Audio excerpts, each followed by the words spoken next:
back on Get Up, and lots of basketball to get into on this Football Friday. James Harden expected to meet with reporters today, the day after his trade to Brooklyn becomes official, where he will team up with Kevin Durant and maybe Kyrie Irving. Nets general manager Sean Marks yesterday was asked about how Irving's absence impacted the decision to make the trade. Here's what he said. They're completely separate from one another. Kyrie's absence and, the personal issues that he's dealing with, it has nothing to do with us, going after and attaining James Harden in this. Regarding Kyrie, when he'll be hopefully back and rejoining the team, part of that is going to be up to the NBA, and we're waiting for them to come out with, so they're ruling on the health and safety protocols. I have talked to Kyrie, so I know he's excited about getting back on the court with his teammates, as soon as possible. Boy, is there a lot to unpack in the things that he just said, and the perfect man to do it, the one and only Jalen Rose, is here to give the people what they want. All right, let's go through those in order.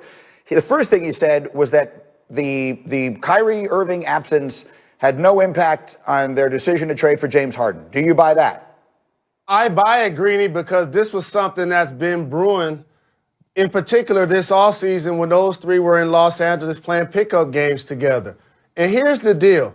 They did a terrific job of formulating a big three in Brooklyn with the Nets. And when you're trying to make that omelet, it's going to be some broken eggs. And unfortunately for the Rockets and their fans, it was them. Because Kyrie and KD were already with the squad. So James was the one that had to go to his team and say that he wanted out. A guy that's been an MVP, won multiple scoring titles. They'll likely retire his number one day. So he had to make it unceremonious for his situation so that he can now make it happen. But now that it's happened, this is going to be outstanding for the NBA because we have a built-in villain, as the people like to call it. KD left the Splash Brothers, and they're beloved. Kyrie left LeBron, and he's the king. And I just said what happened with James Harden.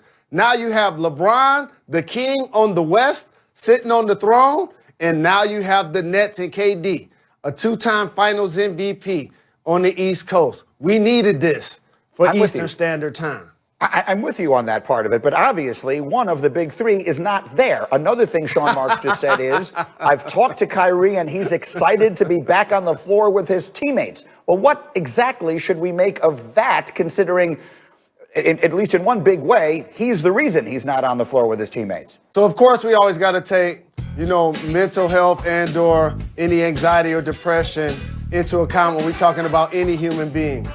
But beyond that, he has a personal and a professional responsibility to his team and to his teammates to show up for work, Greeny. And when he doesn't show up for work, don't donate $400,000 back to the team. If you really want to make some moves in the community with that money, take that game check and actually do that. And he's been a terrific ambassador in so many facets of giving back to his community, Greeny, and it's not talked about enough. But I understand not to confuse Kyrie walking around the floor burning sage on the right wing, because I still have images of him at Golden State hitting a big shot over Steph Curry, winning a championship on the right wing. I know that Kevin Durant is coming back from an Achilles injury, but when he won his 2 championships, that was against LeBron James. James Harden, along with the Greek freak and Dame Lillard, are probably the 3 best players that haven't won championships in today's game. So now if you KD, you come to the West. You saw LeBron win a championship in the East. I mean, if you KD, you go to the East because you saw LeBron do it. You saw Kawhi do it. And now KD's in the East. And when the Splash Brothers get back and LeBron has AD, this is going to be fantastic theater for the NBA. Yes, Kyrie will find a way to return to the team. Trust me, when his protocol ends, Greeny, he want to be a part of this show because that's what it's going to be. Let's make it clear, because now he may have violated the NBA's COVID protocol, and we'll see what the league decides to do. And you just touched on it. He gets paid a little over $408,000 per game. So the 5 games that he's missed, in theory, would be $2 million worth of salary. Now, we don't believe he's being docked that in any meaningful way. But how about that part of it? How about the league's place in this and the COVID piece of this? That's enough viscous for the projects, boy. $2 million, I tell you, man. But here's the thing, Greeny. During the season, there are going to be ebbs and flows with players. But ultimately, this is what's going to happen. He's going to pay his fine. He's going to clear COVID protocols. James Harden is going to have a press conference today. He's going to play basketball with the Nets possibly Saturday if everybody clear their physicals. At some point next week, probably, Kyrie Irving is going to return to this team. And they're going to have a spectacular big three, unlike the one, probably the last time we seen this was when LeBron joined up with Wade and Chris Bosh. Two of these guys have already won championships. Harden has already won an MVP. This is going to be great theater. And I'm going to just tell you this. I'm still not picking them to win it all this year. I'm picking the Milwaukee Bucks to still come out of the East. So while I'm giving them all of this praise, this ain't going to be the year for them to win the East. The back-to-back reigning MVP, Giannis Antetokounmpo, just got Drew Holiday along with Middleton. People still sleeping on Chris Middleton. Did y'all see him ball in the playoffs last year when the Greek Freak wasn't available? That continuity is going to mean something in an abbreviated season. The Bucks will eliminate the Nets if they play them in the playoffs. You and I had a suit bet on something that happened last year. You won it from me. This is another bet I want to make. We'll talk about that offline. Have an outstanding weekend. The great Jalen Rose. Thank you. And we will see. He was saying that it was a backcourt better than me and CJ too. Today? Well, I don't see how it would be today after tonight, but I did. You were saying I you were raised saying the Wizards backcourt. I raised it as an option because someone said there was no contest. So I said, well, what about Beal and Westbrook? That's incredible. Don't hide. CJ combining for 68 points, 23 assists, and a win over the Kings.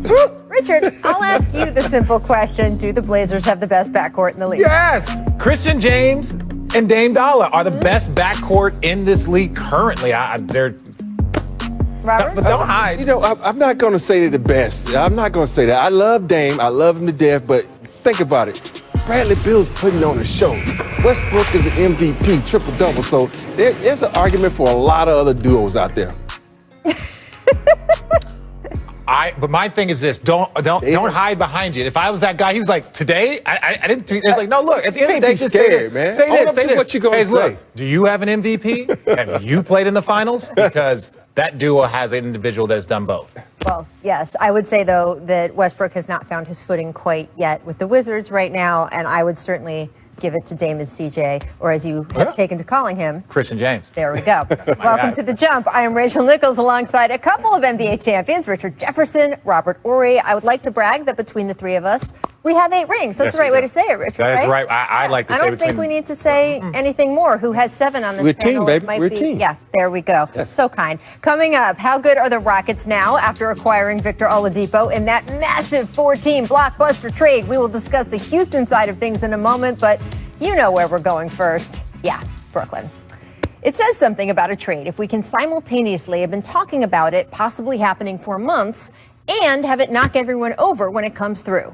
Durant, Harden, Kyrie, all on one team. It's a dazzling collection of basketball talent. Durant on his way to proving he's right back up there with LeBron as the best player in the NBA. Harden, one of the game's greatest ever scorers, who's finished top 5 in MVP voting 6 of the past 7 years. Kyrie is the league's best ball handler who can flat out perform magic around the hoop. They are 3 of the most outrageously talented players in the league. But there are also, of course, 3 of the NBA's most distinct personalities, making all of this potentially explosive in about 100 different directions, both good and bad. So what does happen when 3 crazy kids moved into one of those Brooklyn lofts together to try to take on the world? I'm glad you asked. Yes, in honor of this mega trade, The Jump presents our latest show within a show. Three's Company, Brooklyn edition. And just like with Jack, Janet, and Chrissy, Jack you can Roper. expect plenty of hijinks Why you got Kyrie's face looking like that? as we see Everybody how else this smiling. group meshes. Why did they put him in Chrissy's spot, though?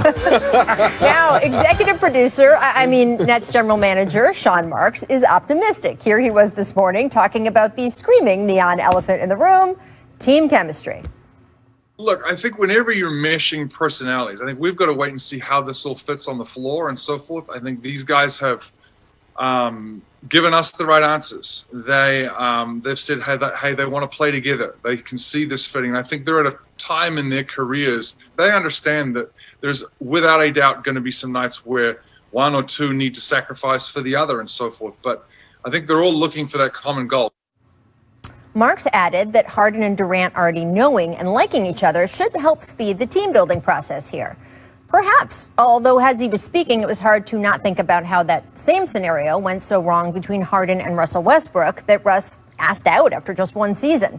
As for the Kyrie angle, Marks denied that Kyrie's current situation spurred the Nets to finally pull the trigger on this trade, insisting it was not a hedge to give Durant a more reliable co-star. He also noted Kyrie is, quote, very excited to return to the team after his mysterious absence. But honestly, none of that addresses what is going to be the real issue going forward.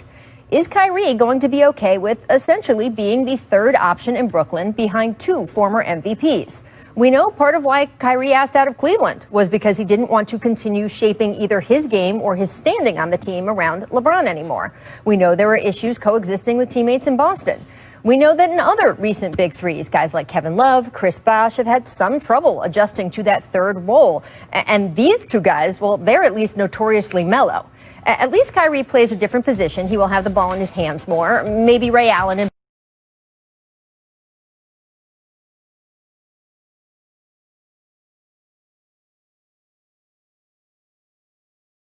Boston is a better comparison. Although clearly it is something to watch, as is how this Nets team looks on the defensive end. With Jared Allen out the door, the Nets no longer have anyone who you would call a defensive standout. In fact, 5 of the Nets' key rotation players had a negative defensive real plus-minus last season. That's a lot. Still, all Brooklyn really needs is a functional level of team defense, something KD and Kyrie, and yes, at times, yes, even James, have shown to be capable of. So if they want to